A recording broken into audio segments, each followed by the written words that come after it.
O transplante é várias vezes referido como um dos milagres, o mundo da transplantação, como um dos milagres da medicina.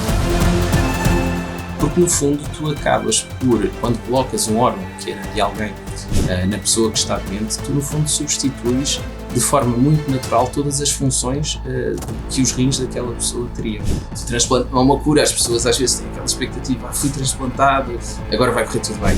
Não é assim, as pessoas têm que ser extremamente cuidadosas e é preciso até a pessoa não cometer os erros que cometeu com os seus rins originais.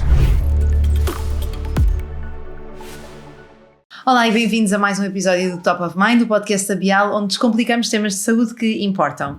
Sabia que em Portugal a taxa de pessoas em diálise é o dobro da média europeia e que quase metade dos rins disponíveis para transplante acabam por ser rejeitados? Vamos perceber porquê e para isso tenho comigo o Dr. Luís Rodrigues, nefrologista e investigador no Centro Hospitalar e Universitário de Coimbra. Olá Luís, bem-vindo. Olá Margarida, obrigado pelo convite. E obrigada por vires aqui falar deste tema que eu acho que se calhar as pessoas que conhecem sem saber que conhecem, não é? Porque nós ouvimos muito falar, toda a gente conhece os rins e a importante função dos rins, mas depois quando falamos em doença renal crónica, apesar de muito prevalente, não sabemos bem o que é que isto quer dizer. Portanto, se calhar pedia-te precisamente para começar por explicar o que é isto. Claro que sim, e tens toda a razão. Nós começamos agora a ter mais consciência ou a falar mais vezes de doença renal crónica, porque também os fatores de risco para a doença renal crónica se tornam cada vez mais comuns.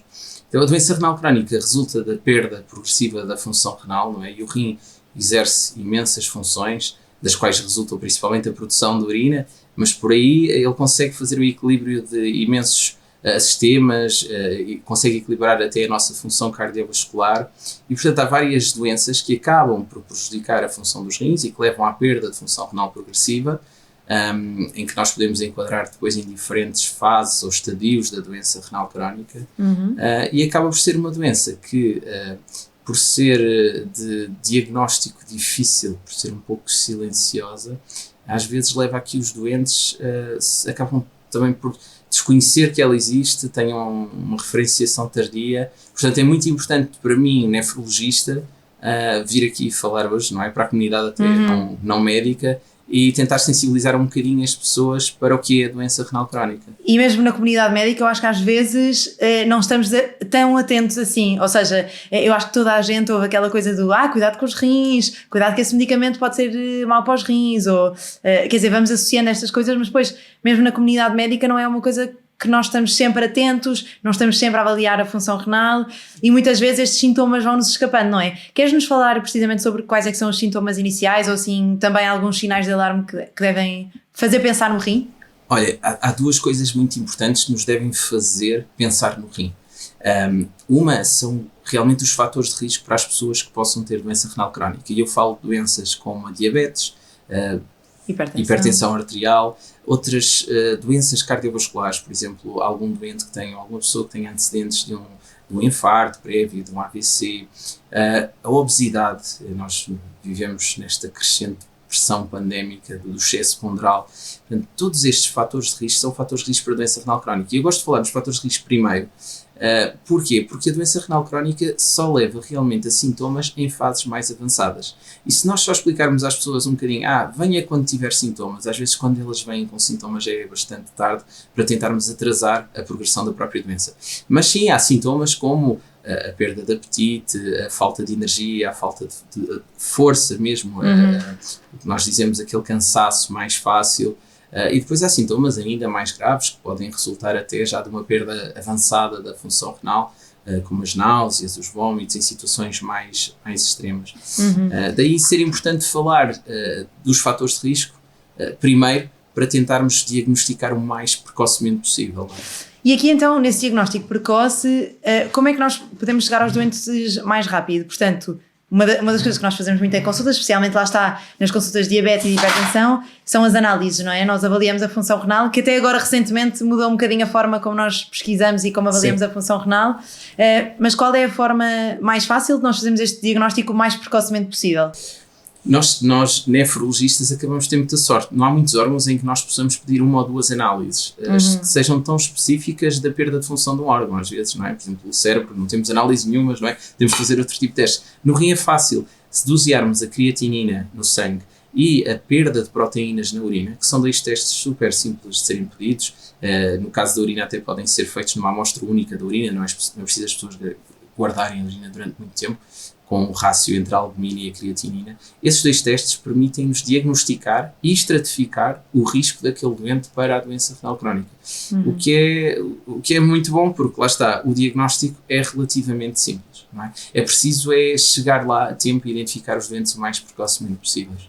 E achas que o facto de não estarmos tão atentos justifica que Portugal tenha das maiores taxas de doença renal terminal na Europa, não é? Porque estamos bastante acima da média. O que é que justifica estes números? É só por termos muitos diabéticos e hipertensos ou há aqui outras coisas que justificam?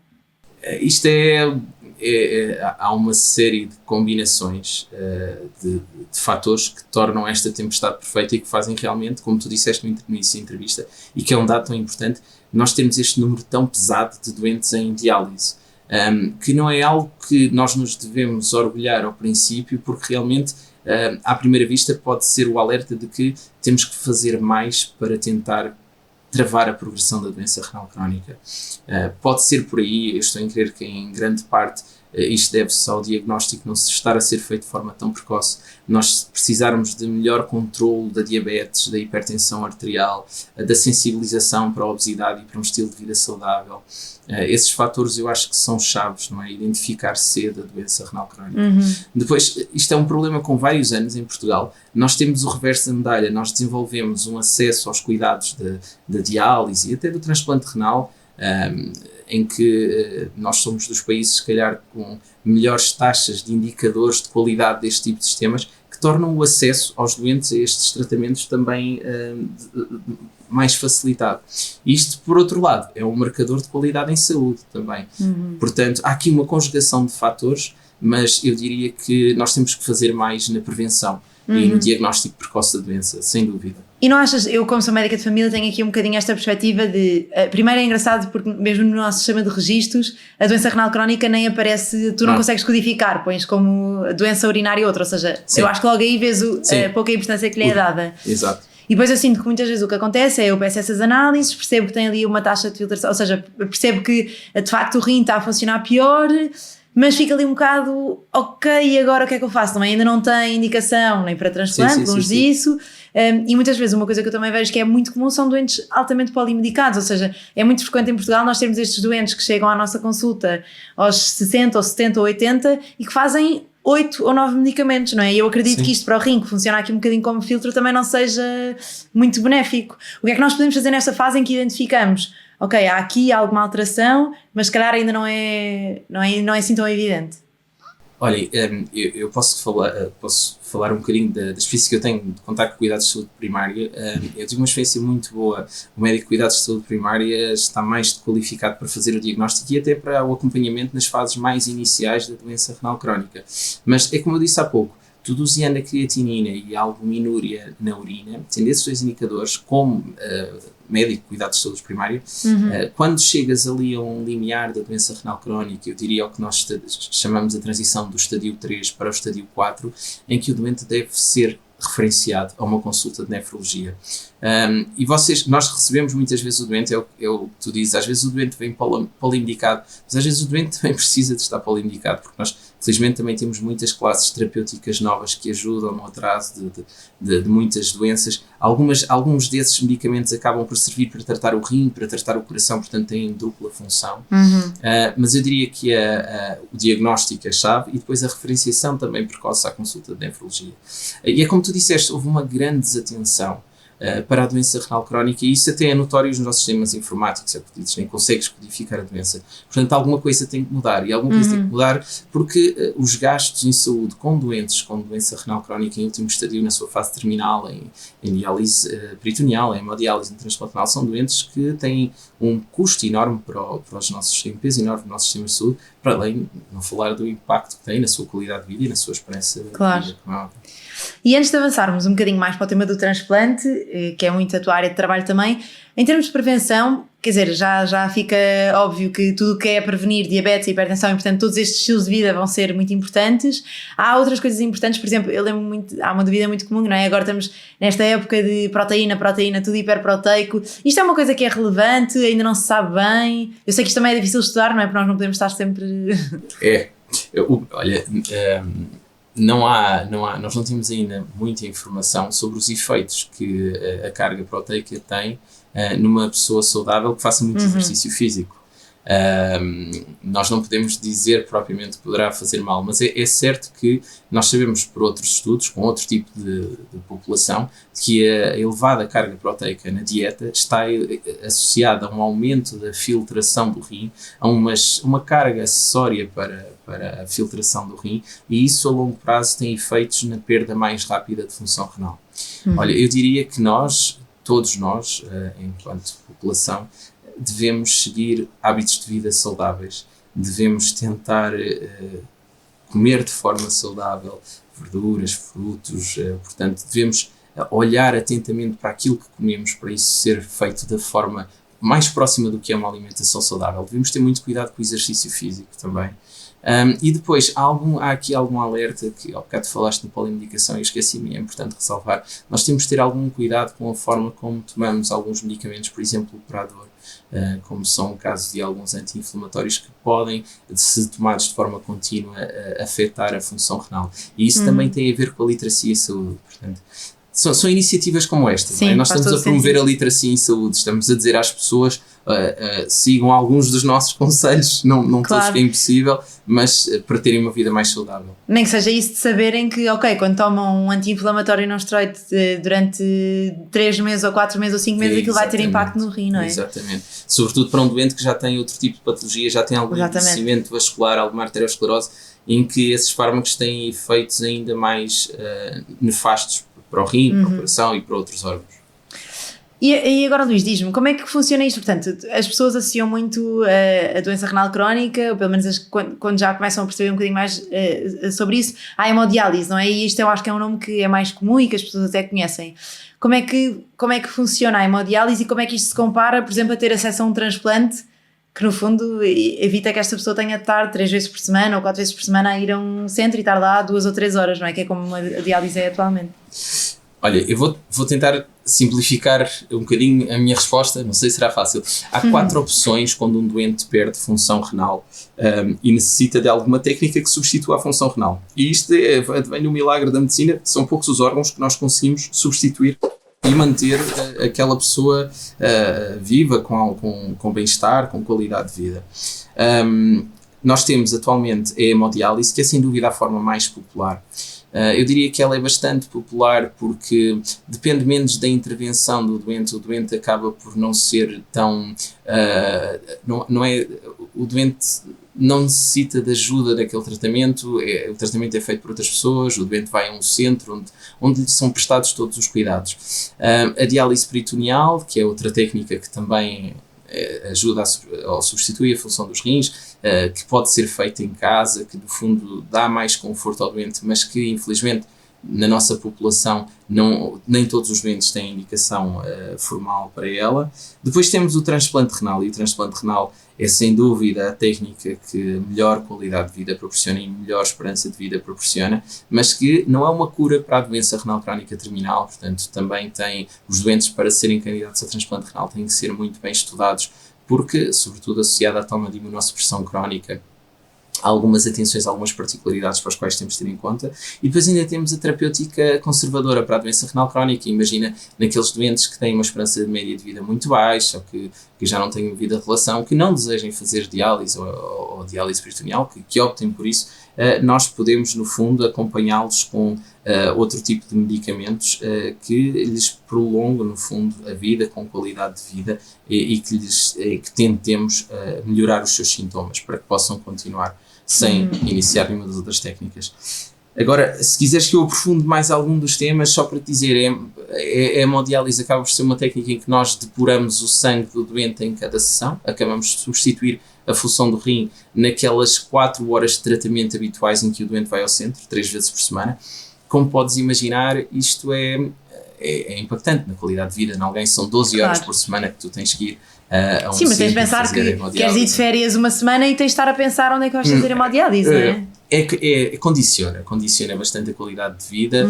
Hoje em dia a hemodiálise é um tratamento que é feito com uma segurança e um baixo nível de sintomas associados. As pessoas acabam por conseguir ter uma boa qualidade de vida, mas é lógico que tem algumas restrições, sobretudo na ingestão de líquidos nessa altura. Portanto, é impactante na qualidade de vida. Ninguém gosta de que um doente fique em hemodiálise durante muito tempo.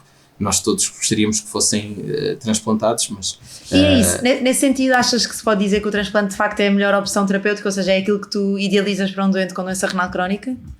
O transplante é várias vezes referido como um dos milagres da medicina, o mundo da transplantação como um dos milagres da medicina. Já houve vários, a vacinação, o transplante está lá incluído no meio, porque no fundo tu acabas por, quando colocas um órgão que era de alguém na pessoa que está doente, tu no fundo substituis de forma muito natural todas as funções que os rins daquela pessoa teriam.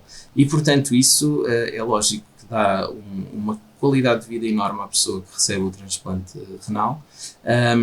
Lhes proporciona, inclusive, nós temos vários estudos médicos, uma esperança média de vida muito superior à hemodiálise. É claro que isto tem tudo particularidades, nem todos os doentes são candidatos a transplante renal. Doentes mais frágeis, com idades mais avançadas, com mais patologia vascular, em que nem é possível implantar-lhes o órgão. Portanto, esses doentes, nós não conseguimos fazer o transplante renal. E para eles temos a diálise peritoneal, a hemodiálise, etc. Agora, os doentes que são candidatos realmente têm uma qualidade de vida absolutamente melhorada. Um bocadinho adiante. Sim. É mesmo do ponto de vista psicológico, é muito bom, sabes, uma pessoa sentir-se novamente independente. Há ali um grande impacto. Não ter aquela rotina obrigatória que o lembra todos os dias que tem uma doença, não é? É algo que até aos médicos, quer dizer, nós é difícil às vezes entendermos, mas os doentes sentem-se verdadeiramente melhor, e eu acho que é algo que tem a ver também com o impacto psicológico de deixarem de depender de algo, de uma técnica, não é? De deixarem de estar agarrados a uma máquina. Sim. Com algumas trocas na diálise. Sim, isso faz sentido. E aqui, em relação ao transplante, como é que é o pós? Que cuidados é que uma pessoa deve ter e o que é importante estar atento? Olha, tanta coisa, Margarida, porque é como eu disse, o transplante não é uma cura. As pessoas às vezes têm aquela expectativa, fui transplantado, agora vai correr tudo bem. Não é assim, as pessoas têm que ser extremamente cuidadosas, primeiro porque receberam ali algo muito precioso e têm que tomar conta dele. E é preciso até a pessoa não cometer os erros que cometeu com os seus rins originais, com o rim transplantado. Portanto, é muito importante olhar para o controlo da diabetes, para o controlo do peso, para aquilo que comem, para aquilo que ingerem. Aqueles hábitos de vida saudáveis todos aplicam-se no pós-transplante renal.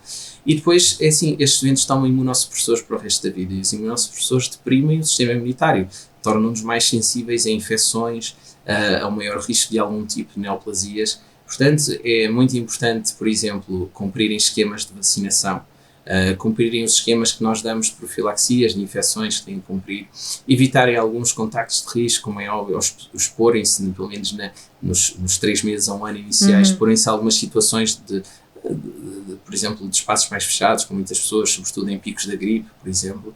E depois para o resto da vida, por exemplo, olha, a exposição solar, que é algo que nós temos um sol incrível em Portugal, mas temos de ter cuidado cada vez mais. Recomendamos o uso de protetor solar mesmo no inverno. Portanto, há que ter muito cuidado com a pele, porque o cancro da pele é dos principais tumores a que os doentes transplantados renais estão expostos. E depois todos os outros rastreios de neoplasias ajustados à idade nós também fazemos. Acho que no fundo é um bocadinho voltar a pensar, é precisamente como tu disseste, o sistema imunitário fica um bocadinho mais enfraquecido, então é quase como se voltássemos a ser um recém-nascido e quiséssemos ter muito mais cuidado com todas as infecções, não é? E lá está esta exposição solar. Sim. E qual é que é o maior obstáculo, ou seja, o que é preciso para nós sermos dadores de rim e porque é que ainda temos alguma escassez deste órgão, não é? Qual é que é o obstáculo para conseguirmos mais rins? Quando nós falamos no transplante renal, há essencialmente 2 tipos de dadores: os dadores falecidos e os dadores em vida. E ainda bem que tocas neste tema, porque Portugal tem uma taxa de doação excelente de dadores falecidos. Nós temos uma captação de órgãos que funciona muito bem, estamos várias vezes no pódio, quase no pódio mundial mesmo, de doação de órgãos por milhões de habitantes, mas sobretudo à custa de dadores falecidos. Este problema não se vai resolver com dadores vivos, mas é importante sensibilizar as pessoas quando têm um familiar ou um amigo próximo, porque em Portugal é permitida a doação entre familiares, mas também entre amigos, e até estamos a fazer transplantes renais com dadores altruístas, em que eles acabam por doar e não sabem a quem é que estão a doar.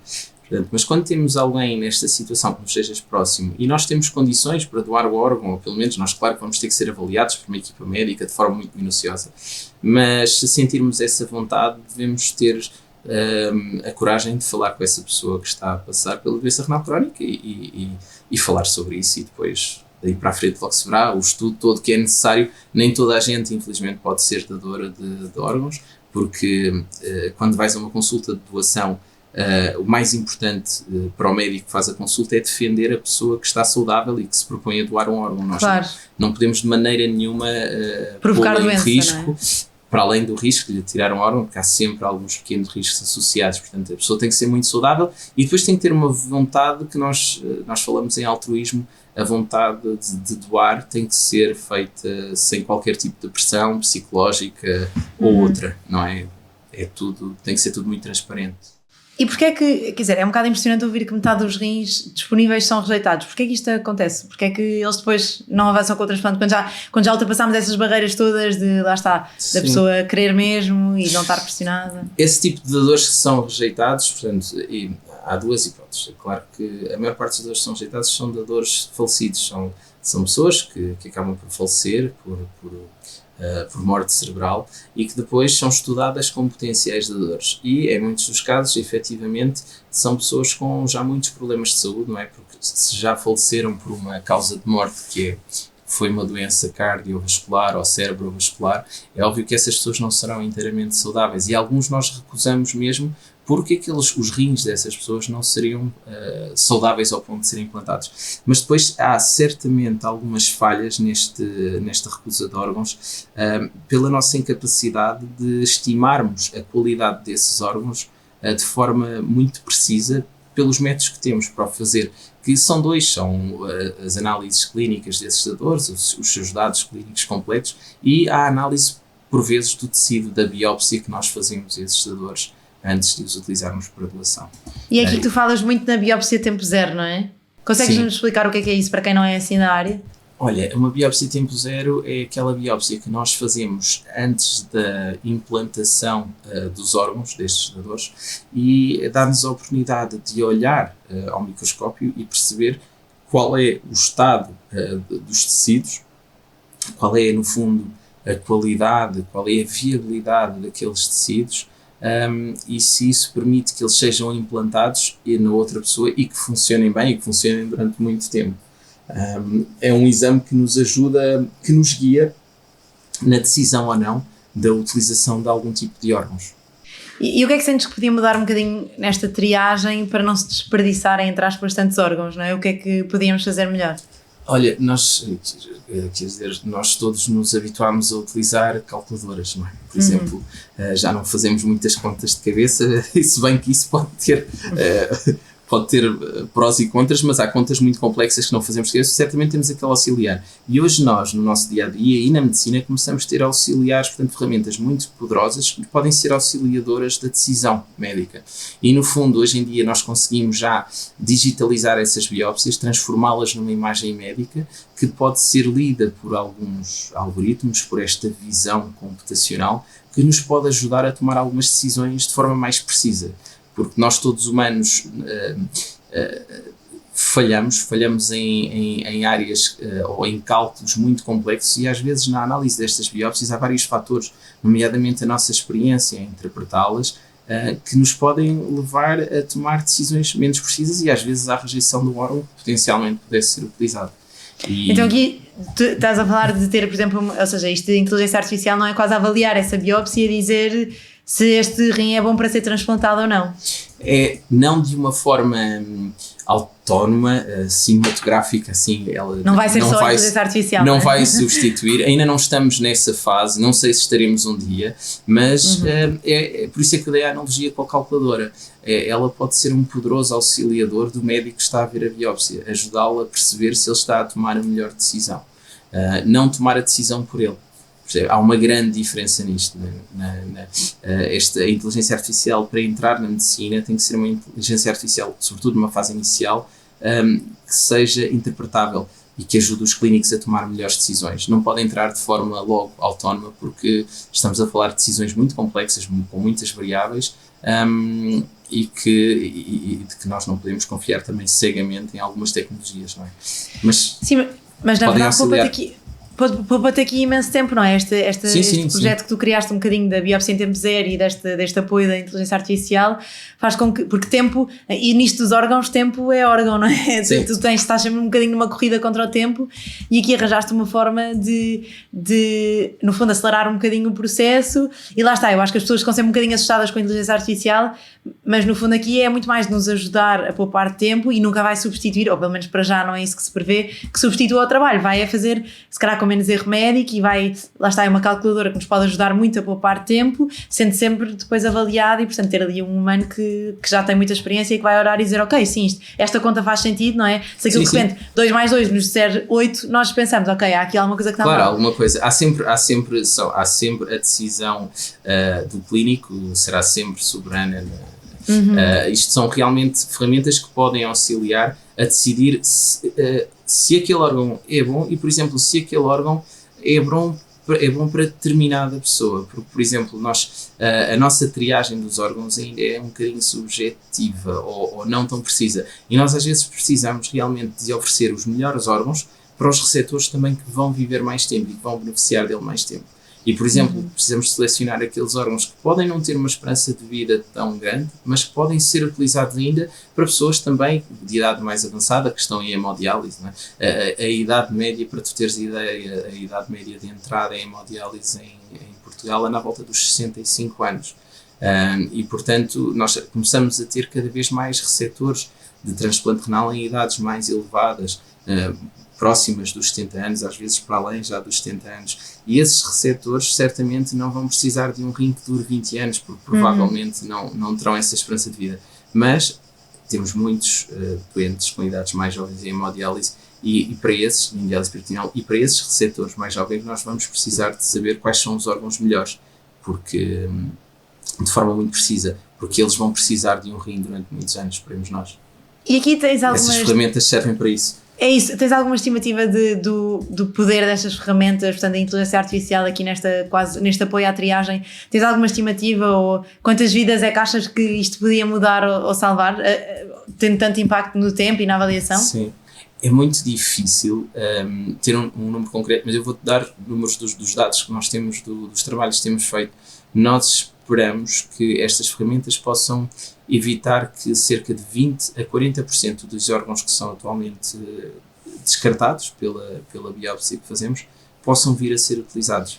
E isso é bastante significativo, depende da escala a qual a aplicas. Se aplicares a um centro hospitalar, a 2 ou 3, podemos estar a falar de dezenas de órgãos, a centenas. Mas for um doente, não é? Sim, já é significativo, como é óbvio. Portanto, e os órgãos são mesmo um recurso extremamente valioso, não é? Claro. Ainda não estamos no campo da xenotransplantação, de utilizar órgãos de animais, ainda não entramos aí, pode ser que entremos um dia, portanto ainda temos que utilizar estas ferramentas estes órgãos, como se fossem um autêntico tesouro de valor estimável. O que é que achas que está a impedir isto de entrar? Ou seja, o que é que achas que impede, se isto parece ser tão bom e positivo, o que é que impede isto de ser já aplicado em todos os hospitais a partir da manhã? Isto ainda estamos, eu acho que ainda estamos a dar uns passos iniciais, este tipo de ferramentas. Eu falo no caso, por exemplo, do meu projeto, ainda está numa fase inicial, mas eu vou dizer, eu espero sinceramente daqui a uns 5, 10 anos ter ao nosso dispor este tipo de ferramentas no dia a dia. Portanto, eu espero que este tipo de investigação se traduza rapidamente em algo que se concretize e que nós possamos aplicar na prática médica. Claro que há imensas, sabes, tudo na medicina não pode também evoluir de uma forma às vezes tão rápida como nós gostaríamos. As coisas têm que ser bem testadas. O primeiro, não é, o primeiro princípio dos médicos é não fazer mal e todas estas ferramentas têm que ser muito bem validadas antes de poderem ser aplicadas, isto e outras terapêuticas. Claro, é bom haver esse investimento e atenção na área, não é? Para poder perceber que podemos ajudar, sim, eu sinto muito mesmo na minha prática clínica, às vezes para resumir a evidência científica ou para tornar aquilo mais prático e para explicar ao doente, às vezes isto faz bastante diferença, não é? Sim, completamente. E em relação aos teus doentes transplantados, quais é que são assim, porque aliás o próprio transplante antes disso é um desafio ético por vezes, ou seja, tu perceberes quando é que, mais nesses casos de dadores vivos, não é? Essa componente de garantir que a pessoa sabe tudo, sentes que há aqui algum conflito ético ou é sempre uma decisão relativamente fácil? Olha, ainda ontem falei sobre isso, o mundo da transplantação e da ética cruzam-se tantas vezes, é tão... Mas tem várias histórias muito, muito bonitas. Sim, o transplante da dor viva é realmente onde, se calhar, mais dilemas éticos nos surgem. Eu diria que em Portugal e todos os países desenvolvidos, este tipo de transplante está muito bem regulado, no sentido em que é um transplante altruísta, não pode haver qualquer tipo de influência psicológica, por exemplo, uma pressão entre um familiar para a doação ou algum tipo de contributo financeiro, não pode haver nada disso, é um processo transparente e depois é um processo altamente regulado, é um processo, por exemplo, nos hospitais é feito com o apoio de vários profissionais, não é só, por exemplo, o nefrologista que decide, estes pares de transplante são vistos por um psicólogo, por uma assistente social, de forma obrigatória, não é? É rotineira, para ver se não nos escapa nada. Porque é como tu dizes, nós temos que garantir que todo o processo é extremamente transparente e que não incorramos em nada que possa ser mais dúbio e que, no fundo, até possa manchar a imagem do processo de transplantação, não é? Para outras ocasiões. Portanto, eu diria que é bastante seguro. Em Portugal é todo um processo muito transparente e bastante seguro. Sim. Sim, isto é super interessante. Outra área, assim, mais até para finalizar, que eu te queria perguntar, nós felizmente agora vamos avançando muito na área terapêutica, não é? E já sabemos que há muita coisa que podemos fazer, tanto para prevenir, lá está, as hemodiálise e os transplantes, como também para pós-transplante proteger este rim, que lá está, é importante protegê-lo da mesma forma que queríamos protegê-lo antes do transplante, não é? Com certeza. O que é assim interessante saber que se calhar são coisas novas e que podem proteger o rim, que também tem, lá está, este efeito nefroprotetor? Olha, nós estamos a atravessar uma fase muito positiva, eu diria, da medicina, da parte cardiovascular e na nefrologia, porque recentemente, eu diria nos últimos 10 anos, tivemos várias novidades de fármacos que nós cada vez sabemos utilizar melhor e que de forma muito eficaz e com muita evidência científica, com vários ensaios clínicos, permitem preservar a função do rim e permitem que os doentes não tenham uma progressão, no caso da doença renal crónica, tão rápida e que possam nunca precisar de hemodiálise ou de transplante renal. Portanto, estamos a viver uma era muito, muito positiva, porque, sobretudo na minha área, nós tivemos muito tempo com uma escassez de novos medicamentos, novas alternativas, e por isso é que é super importante falar de doença renal crónica, porque lá está, voltando ao início daquilo que eu disse, é muito importante diagnosticar estes doentes precocemente, porque muitas destas novas armas terapêuticas não funcionam tão bem quando um doente já está numa fase mais avançada da doença. O diagnóstico tem que ser precoce. É assim como em muitas outras doenças, quanto mais precocemente fizermos o diagnóstico, mais rapidamente podemos atuar. Sim, o impacto que isto pode ter numa vida, não é? Em termos de adiar, lá está, anos de diálise ou mesmo de um transplante. Sim. Tendo em conta que, claro que é inacreditável nós já termos essa capacidade de fazer transplantes como hoje em dia, sim. Mas, quer dizer, idealmente o que nós queremos é sempre evitar ter de o fazer, não é? Até porque lá está, os recursos são escassos. Portanto, termos aqui armas terapêuticas, só que de facto é isso, eu sinto que ainda o próprio meio médico tem de ser muito mais sensibilizado para isto e depois também a comunidade perceber um bocadinho o que é isto, não é? Perceber os riscos que os seus estilos de vida têm para a sua função renal, a medicação que nós também falávamos há pouco, não é? Sim. Nós hoje temos fármacos que nos permitem, por exemplo, atrasar a progressão da doença renal em décadas, se forem iniciados de forma precoce. Portanto, nós hoje certamente podemos oferecer respostas aos nossos doentes, coisa que há 10 anos nos era mais difícil. E, por exemplo, há muitas doenças dentro da nefrologia e outras áreas da medicina, não é? Isto para no fundo, se calhar, terminar com uma imagem mais animadora, não é? Para as pessoas. Há muitas soluções terapêuticas a surgir que vão atrasar a progressão da doença renal crónica e de outras doenças e que lhes vão melhorar a esperança de vida e a qualidade de vida. Agora, eu diria que há uma coisa que é fundamental: tem que ser o doente a tomar conta dele próprio primeiro, não se tornar doente, Claro. Aderir a hábitos de vida saudáveis, a praticar exercício físico de forma regular, a evitar, por exemplo, o tabagismo ou outro tipo de consumos, o excesso de consumo alcoólico, por exemplo. Tudo o que lhe possa prejudicar a função dos órgãos. Prevenir antes de remediar, não é? Remediar é muito português. Acho uma ótima mensagem. Sim. E então, que última mensagem é que deixarias a quem está à espera de um rim? A quem nos ouve e se calhar ainda está na fase de hemodiálise e que está à espera de um rim? Olha, eu estou com esses doentes quase todos os dias e eu percebo, eu tento entender o sofrimento deles, mas o sofrimento deles é muito próprio e é muito particular, e eu sei que eles passam por momentos de maior e menor desespero enquanto vai e não vem esta hipótese de receberem o rim.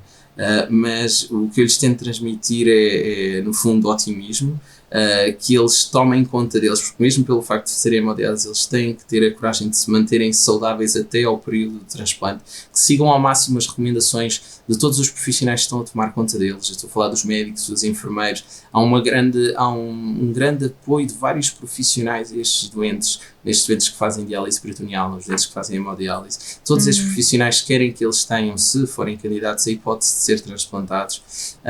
E lá está, eu diria que Portugal, o mundo da transplantação renal, da dor falecida e da dor vivo, funciona muito bem, temos taxas muito boas, temos tempos de espera bastante melhores que muitos países até europeus, portanto é manterem-se fortes, esperarem mais um pouco que a oportunidade deles vai chegar, com certeza, e vai correr bem. Luís, muito obrigada. Acho que é uma conversa inspiradora perceber que também se está a passar tanto neste mundo que parece um bocadinho à parte, não é? Se calhar não pensávamos em primeira instância, mas que na verdade diz tanto respeito a todos. Sim. E perceber que é isso, na nefrologia está muita coisa a acontecer, está muita inovação a acontecer e que as pessoas também têm... Lá está, temos especialistas focados nisto, por isso espero que pelo menos esta conversa desperte a curiosidade sobre o que é a doença renal crónica, que faça com que as pessoas façam perguntas, falem com o seu médico de família e lá está, saibam como é que funcionam as análises e sensibilizar um bocadinho isto, mesmo colegas médicos, a dar mais atenção a esta doença, não é? Concordo inteiramente. Muito obrigada, Luís, mais uma vez. Obrigado. Para quem nos ouve, fica esta certeza que há muito a acontecer. Sigam o Top of Mind no Spotify e nas redes sociais da Bial e até ao próximo episódio.